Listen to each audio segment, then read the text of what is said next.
Hi friends, ఈరోజు బచ్చల కూర బజ్జీలు చేస్తున్నా.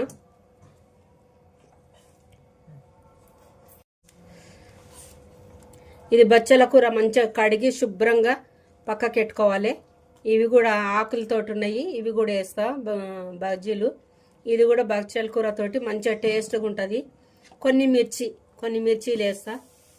దాంట్లో కావాల్సిన పదార్థాలు: ఉప్పు 1 స్పూను, హాఫ్ స్పూను పసుపు, స్పూను వాము, స్పూను మిరపొడి, జీలకర్ర హాఫ్ స్పూను, ఇవన్నీ వేసి ఇట్లా కలుపుకోవాలి.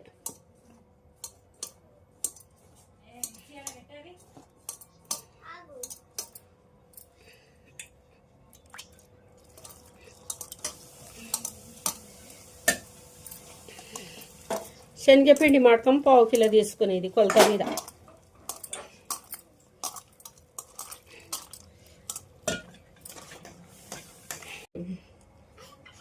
సొడేస్తున్నా. ఇది మంచిగా ఇట్లా కలిపి పెట్టుకోవాలి పక్కకు. స్టవ్ ఆన్ చేసి నూనె వేసి